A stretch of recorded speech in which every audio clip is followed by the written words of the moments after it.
Thanks, everybody. I'm really excited to have you. It's been a journey. I've been here not quite 2 years, and every time we do this, it's more people, it's exciting, and we continue to work with partners in town and in Texas and elsewhere. So I just want to give a perspective. This is, when we think about health innovation, we often describe it as bench to bedside, and that's something I call the 2B model. But in reality, in part because of the biases of academia, we actually don't see the third B, which is the bench to business to bedside. And what we're seeing today in all these studies and all these examples is how that 3B component is critical. We're doing with the Texas Health Catalyst and other components in the Office of Innovation Entrepreneurship is to embed this 3B model as early as possible in the projects, because we think that gives you the greatest chance of success down the road. That includes, by the way, the greatest chance of the research success, because you're also integrating all of the awesome understanding and science that comes from outside of academia in these teams. Okay, so how are we actually doing that? We're implementing this in a simple framework of programs, partners, and people. And the Texas Health Catalyst represents all of that. What do I mean by that?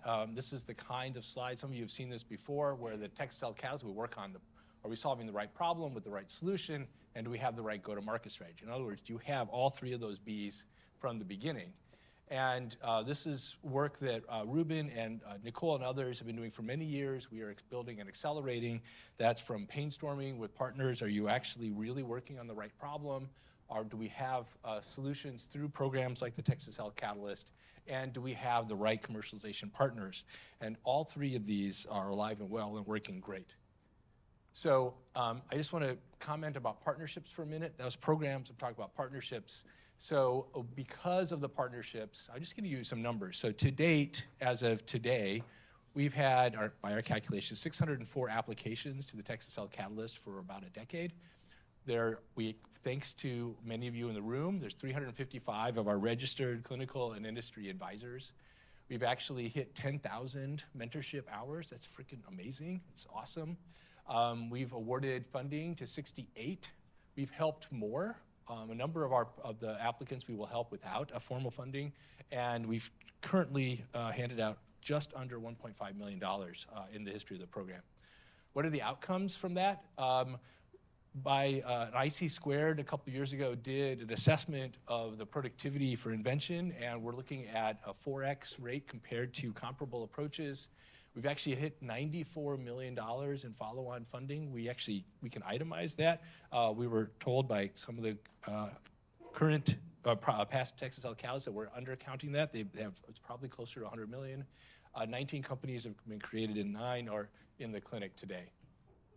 Okay, what we've done recently is looked at this over time. This is a pretty interesting slide, looking at the 10 years and looking at where that 94 million of follow-on funding, it's come over time. It takes a while for these programs, these early stage projects, to actually turn into real functioning ideas that then have the opportunity to garner follow-on funding. So right now, of our 68, 25 have substantial follow-on funding.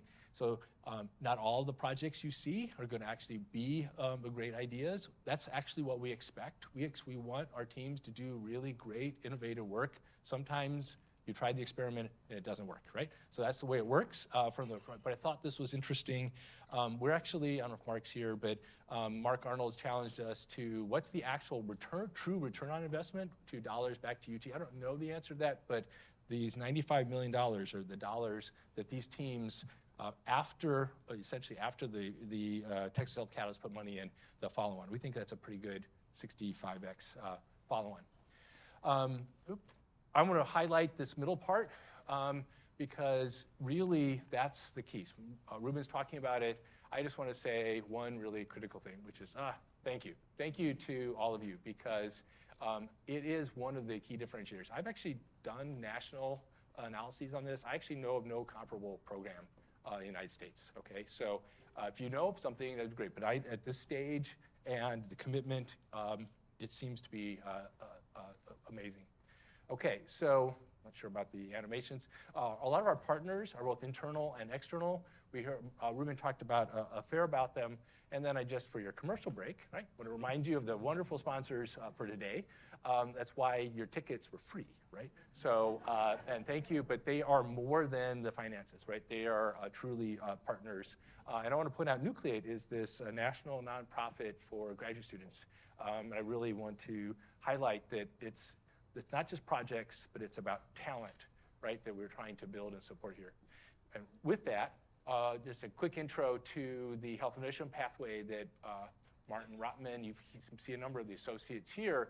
The program here runs from pre-health through faculty. And so we actually have build mindsets with health associates. We actually have active 3 different programs in the medical school years. We actually have ongoing collaborative programs, including Nexus. You're going to hear about one of the stories, my Nexus pin if you're interested. Happy to tell you about partnerships with the pharmacy and McCombs. We have residence programs that are ongoing. That's probably the newest area for us to build out. And then working with the faculty, not just with the programs, but with recruitment and retaining top faculty. So what's next? I just want to offer a couple of things. So in the Austin ecosystem, this was an assessment I did. We actually have an amazing number of health robotic companies. All these slides are available. Interesting, so a couple of these are actually UT spinouts. A number of these are UT affiliates. And when you add that plus Texas Robotics, in the world of AI, Ruben got his first autonomous drive on the way here today. We're in a world of that. So our fall call is going to be in advancing robotic capabilities, trust and automated care, telemedicine, human technology interfaces, access, workforce integration. So that's our call. You're going to learn more about it. We're actually going to be accepting applications in August, and we're excited to have that rolling. So we think that it's very timely. We think we have everything in place. We have awesome partners like Capital Factory and this community. We think there's going to be a transformative opportunity where our job is to help sort of nucleate that. I just want to say that looking a little bit further ahead, I just want to point out a couple of things that are here you may not be aware of, but are really being a differentiator. First is that the Texas Institute for Electronics is this 3D fab plant that DARPA has funded. It's the largest grant that UT has ever received, $800 million. It's going online within a year. In 1 to 3 years, there should be access to be able to use this to make custom chips, which would be ideal for healthcare spaces. There's a lot of that as an opportunity coming up. And then last year, the Texas Quantum Institute was launched, and there's enormous opportunities in biology, so quantum biology, I think, is going to be, these are just ideas. These are areas that we know we have them. These are areas we're going to be nucleating. We're hoping that there will be exciting Texas Health Catalyst applications in these areas coming up. So finalizing, this is a call to action. My job is to hope that you can experience and understand what we're doing, connect with us. We are doing our best to be at many, many different channels. And then we're also, that barcode is there for you to give us feedback.